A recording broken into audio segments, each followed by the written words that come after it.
Hordoftoota keenya simboo keenya irra geenyetti jirra. Jidduutti immoo gaafilee adda addaa kan qopheessine simbiraan geenya. Gaafiin inni dura firri firatti daash mammaaksa kana guutaa jira. A. Bineensi daggalatti. B. Erbeensaatti. C. Lammi lammeetti. D. Duumessi samiitti. E. Hunda.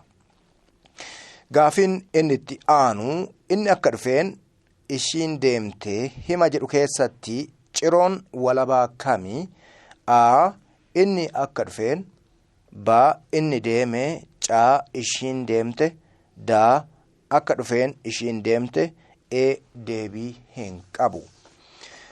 Jechi salphaan kami jedha gaafiin inni itti aanu. Jechi salphaan kami? A. Manoota. B. Mana. C. Jechisiise. D. Ilmaan namaa. E. Deebii hin qabu. Gaafiin itti aanu jecha caaculee jedhu keessa birsaga meeqatu jira? A. 4. B. 5. C. 3. D. 2. E. 1. Gaafiin itti aanu saayinsiin latiilee yookaan immoo moorfiim qoratu maal jedhama? A. Xinsaga. B. Xinhima. C. Xinhiika. D. Xinamjecha. Gaafiin itti aanu hima mucaa dheeraa cimaa ani jaje kaleessaa sun dhufe jiru keessatti matimni kami? A. Mucaa. B. Mucaa dheeraa cimaa. C. Mucaa dheeraa cimaa ani jaje kaleessaa. D. Mucaa dheeraa cimaa ani jaje kaleessaa sun. E. Kaleessa dhufe. Hordoftoota keenya deebitti dabarraa ce'umsa kana booda walitti deebina.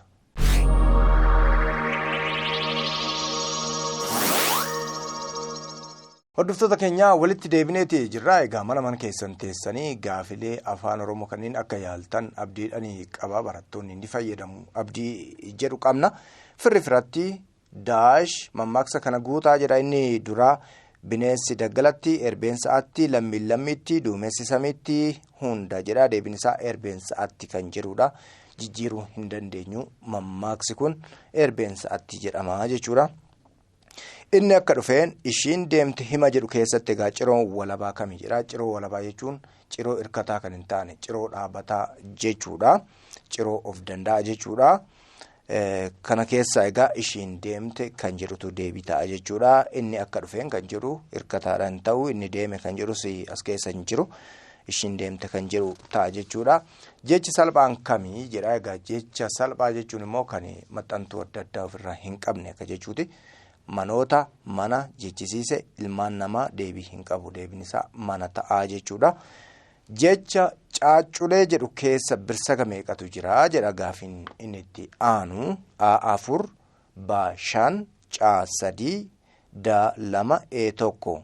Caaculee kan jedhu bakka birsagni jiruu fi bakka jabinni jiru daddafnee addaan baafna dursa.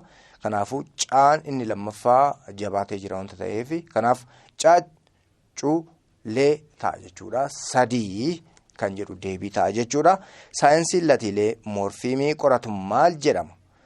Saayinsiin latiilee yookaan immoo moorfiimii qoratu maal jedhama? A. Xinsaga. B. Xinhima. C. Xinhiika. D. Xinamjechaa jedha. Egaa moorfiim jechuun maxxantoolee adda addaati. Latiilee yookaan immoo dhamjecha jechuudha. Xinamjecha kan jedhutu deebii ta'a jechuudha. Moorfooloojii, moorfii fi loojii kan jedhu moorfooloojii kan jedhutu deebii ta'a jechuudha. Xinamjecha jennaan jechuudha. Hima mucaa dheeraa cimaa ani jaje kaleessaa sun dhufee jedhu keessatti matimni kami jedha. A. Mucaa. B. Mucaa dheeraa cimaa. C. Mucaa dheeraa cimaa ani jaje kaleessa. D. Mucaa dheeraa cimaa ani jaje kaleessaa sun. E. Kaleessa dhufee kan jedhudha. Egaa hima keessa qaamota gurguddoo lamatu jira jenne matimaa fi xumuradha. Xumurri dhufe kan jedhudha. Kophaatti jira. Gaaleen isaa jecha tokkoon kan hundaa'e jechuudha asirratti.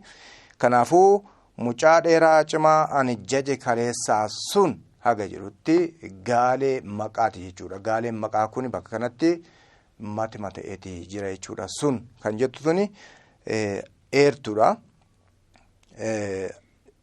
Mucaa dheeraa cimaa kan jedhani gabbistoota jechuudha gara ibsa maqaatiin. Ani jaje kan jedhu immoo ciroodha jechuudha. Ciroonis gabbistuu taatee gaalee maqaa keessatti ni dhufti. Kanaafuu gaaleen maqaa dheeraan kun akka matimaatti galee jechuudha.